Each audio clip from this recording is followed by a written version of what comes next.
આ વિશ્લેષણ પ્રકૃતિ અભ્યાસુ પ્રણયના ગુજરાતમાં જોવા મળતા તમામ 600થી વધુ પક્ષીઓનો વૈજ્ઞાનિક પરિચય આપતા 7 ખંડોમાં પથરાયેલા વિહંગ વિશ્વ ગુજરાતની પક્ષી સંપદા નામના મહાગ્રંથના મૂળ લેખના આધારે તૈયાર કરવામાં આવ્યું છે. લેખકના ક્ષેત્રકાર્ય, વૈજ્ઞાનિક સંશોધનો અને સંદર્ભ સાહિત્યના ઉપયોગથી માહિતીને વૈજ્ઞાનિક રીતે સચોટ બનાવવા પૂરતો પ્રયત્ન કરવામાં આવ્યો છે. આમ છતાં આ એક AI જનરેટેડ વિડિયો હોવાથી જો કોઈ ક્ષતિ રહી ગઈ હોય તો તેને ક્ષમ્ય ગણવા અને કોમેન્ટ દ્વારા ધ્યાન પર લાવવા વિનંતી. નમસ્કાર મિત્રો, આજના આપણા આ રોમાંચક વિશ્લેષણમાં આપણે એક એવા પક્ષીના રહસ્યો પરથી પડદો ઉઠાવવા જઈ રહ્યા છીએ જે પ્રકૃતિના સૌથી અદ્રશ્ય અને ચતુર પક્ષીઓમાંનું એક છે. આ એક એવું પક્ષી છે જેને કદાચ આપણે ભાગ્યે જ જોયું હશે, પણ વસંત કે ઉનાળામાં તેનો મધુર અવાજ તો ચોક્કસ સાંભળ્યો જ હશે. તો ચાલો ભારતીય કુહુકંઠના આ અદ્ભુત અને રોમાંચક જીવનચક્રમાં થોડા ઊંડા ઉતરીએ. આ પક્ષીની અકલ્પનીય ઉત્ક્રાંતિ અને તેની અસ્તિત્વ ટકાવી રાખવાની રીતોને યોગ્ય રીતે સમજવા માટે આપણે માહિતીને વ્યવસ્થિત રીતે ગોઠવી છે. આપણે ચર્ચા કરીશું તેના 1. વૈજ્ઞાનિક પરિચય અને કદ, 2. દેખાવ અને રહેઠાણ, 3. સંરક્ષણ અને આહાર, 4. પરોપજીવી પ્રજનન અને ઉત્ક્રાંતિ, 5. વર્તણૂક અને અવાજ, અને છેલ્લે 6. સાહિત્ય અને સંસ્કૃતિમાં તેનું સ્થાન. તો સૌથી પહેલા વાત કરીએ વિભાગ 1 વૈજ્ઞાનિક પરિચય અને કદની. અહીં સૌથી રસપ્રદ બાબત એ છે કે આ પક્ષીનું વૈજ્ઞાનિક નામ તેના શારીરિક માળખાને કેવી રીતે સીધું જ ઉજાગર કરે છે. તે કોયલ પરિવારનું સભ્ય છે અને તેનું નામ છે ક્યુક્યુલસ માઇક્રોપ્ટેરસ. માઇક્રોપ્ટેરસ એક ગ્રીક શબ્દ છે જેનો અર્થ થાય છે નાની પાંખોવાળું. વિજ્ઞાન કેવી રીતે નામકરણ દ્વારા જ પક્ષીની સ્પષ્ટ ઓળખ આપે છે તે જોવું ખરેખર અદ્ભુત છે, ખરું ને?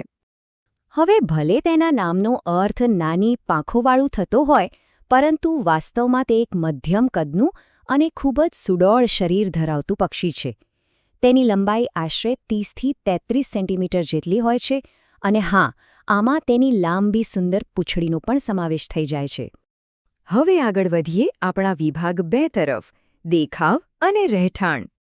જો આપણે તેને જંગલમાં ઓળખવું હોય તો તેના કેટલાક ચોક્કસ શારીરિક લક્ષણો પર ધ્યાન આપવું પડે. સામાન્ય કોયલ કરતાં તે સહેજ નાનું અને વધુ ઘેરા રંગનું હોય છે. તેનું માથું અને પીઠ ઘેરા રાખોડી રંગના હોય છે. પણ સૌથી ખાસ નોંધવા જેવી બાબત તેના પેટ પરની ઘેરા ભૂરા રંગની આડી પટ્ટીઓ છે. આ પટ્ટીઓ અન્ય કોયલની સરખામણીમાં ઘણી વધુ જાડી અને એકદમ સ્પષ્ટ રીતે છૂટી હોય છે. તમને થશે કે આ ગુપ્ત પક્ષી રહે છે ક્યાં? તો જણાવી દઉં કે તે માત્ર ઘનઘોર જંગલો પૂરતું સીમિત નથી. ખુલ્લા જંગલો હોય, બગીચા હોય કે પછી ખેતીની જમીન હોય, આ પક્ષી હંમેશા ઝાડની એકદમ ટોચ પર પાંદડાઓની ઘનઘોર ઘટાની વચ્ચે છુપાઈને રહેવાનું પસંદ કરે છે. તે ભારતમાં વ્યાપકપણે જોવા મળતું નિવાસી પક્ષી છે અને ઋતુઓ પ્રમાણે તે સ્થાનિક સ્થળાંતર પણ કરતું રહે છે. ચાલો હવે વાત કરીએ વિભાગ 3ની, સંરક્ષણ અને આહાર. પર્યાવરણીય સંતુલનની દૃષ્ટિએ આ ખૂબ અગત્યની સ્લાઇડ છે. વૈશ્વિક સ્તરે આ પક્ષીની વસ્તી ઓછામાં ઓછા જોખમવાળી શ્રેણીમાં આવે છે, પરંતુ ભારતીય વન્યજીવ સંરક્ષણ કાયદા હેઠળ તેને ખાસ સુરક્ષા પૂરી પાડવામાં આવી છે. આહારની વાત કરીએ તો તેનું એક બહુ મોટું યોગદાન છે. તેનો મુખ્ય ખોરાક જીવજંતુઓ અને ખાસ કરીને પેલી રૂંવાટીવાળી ઈયળો છે. મોટાભાગના પક્ષીઓ આવી ઈયળો ખાવાનું ટાળે છે, પરંતુ કુહુકંઠ તેને હોંશે ખાઈને ખેતી અને જંગલોમાં કીટકોના નિયંત્રણમાં એક જબરદસ્ત મોટી ભૂમિકા ભજવે છે. હવે આવે છે વિભાગ 4 પરોપજીવી પ્રજનન અને ઉત્ક્રાંતિ. અને વિશ્વાસ કરો, આ આપણા વિશ્લેષણનો સૌથી થ્રિલિંગ હિસ્સો છે. જરા આ બે પક્ષીઓને ધ્યાનથી જુઓ. ડાબી બાજુએ આપણો ભારતીય કુહુકંઠ છે અને જમણી બાજુએ એક ભયાનક શિકારી પક્ષી એટલે કે લઘુબાજ. દેખાવમાં કેટલી સમાનતા છે! કુહુકંઠે ઉત્ક્રાંતિના માધ્યમથી પોતાનો દેખાવ આબેહૂબ આ શિકારી પક્ષી જેવો જ બનાવી લીધો છે. પણ આવું શા માટે? આની પાછળ ઉત્ક્રાંતિની એક માસ્ટર માઇન્ડ રમત છુપાયેલી છે.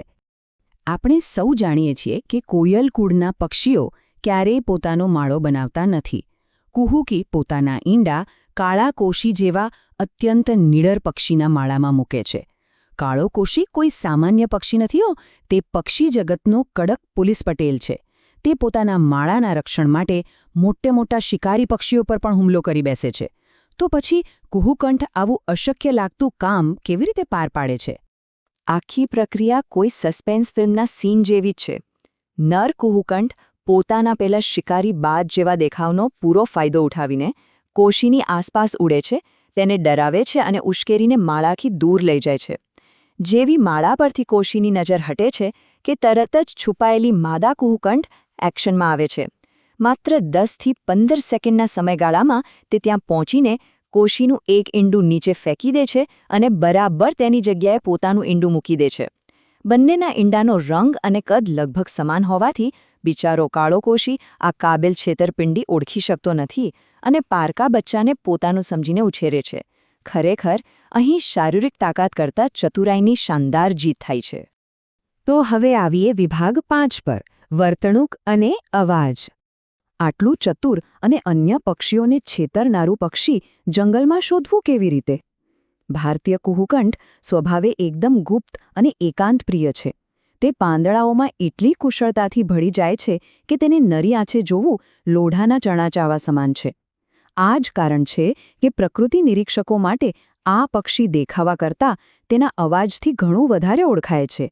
અવાજ જે તેની સૌથી મોટી ઓળખ છે. તેનો અત્યંત મોટો અને લયબદ્ધ 4 નોટનો વિસલિંગ કોલ કૂકુ કૂકુ જંગલમાં દૂર સુધી ગૂંજે છે. રસપ્રદ વાત એ છે કે પક્ષીવિદો તેને યાદ રાખવા અંગ્રેજી શબ્દ ક્રોસવર્ડ પઝલનો સંદર્ભ આપે છે, કારણ કે જ્યારે તે બોલે છે ત્યારે બરાબર એવો જ લય અને આરોહ-અવરોહ સંભળાય છે. પ્રજનનની ઋતુમાં તો આ અવાજ જંગલમાં સતત સાંભળવા મળે છે. અને છેલ્લે વિભાગ 6, સાહિત્ય અને સંસ્કૃતિમાં તેનું સ્થાન. આ પક્ષીનો મધુર અવાજ માત્ર કોઈ બાયોલોજીકલ પ્રક્રિયા પૂરતો સીમિત નથી રહ્યો. ભારતીય સાહિત્ય અને ખાસ કરીને આપણી કવિતાઓમાં તેના અવાજને વસંત અને ઉનાળાના આગમનની છડી પોકારતા એક સુંદર પ્રતીક તરીકે દર્શાવવામાં આવ્યો છે. આ ઘોટાતો અને આકર્ષક અવાજ ઘણીવાર સાહિત્યમાં પ્રેમ, વિરહ અને ઋતુઓના બદલાવની તીવ્ર લાગણીઓ વ્યક્ત કરવા માટે વપરાતો આવ્યો છે. તો આ સંપૂર્ણ વિશ્લેષણના અંતે આપણા મનમાં એક વિચાર ચોક્કસ આવે. જે મધુર અવાજને આપણે સાહિત્યમાં પ્રેમ અને વસંતનું પ્રતીક માનીએ છીએ, તે વાસ્તવમાં જંગલની સૌથી કઠોર છેતરપિંડી અને અસ્તિત્વ ટકાવી રાખવાની જંગમાંથી જન્મેલો છે. પ્રકૃતિ ખરેખર કેટલી અદ્ભુત, વિરોધાભાસી અને રહસ્યમયી છે, ખરું ને? વૃક્ષોની ટોચ પર ગુંજતો આ અવાજ આપણને એ જ યાદ અપાવે છે કે આ ઘેઘૂર વનરાજીની અંદર હજી એવા તો અનેક રહસ્ય છુપાયેલા છે જેને આપણે સમજવાના બાકી છે. આજના આ રોમાંચક વિશ્લેષણમાં મારી સાથે જોડાવા બદલ આપ સૌનો ખૂબ ખૂબ આભાર.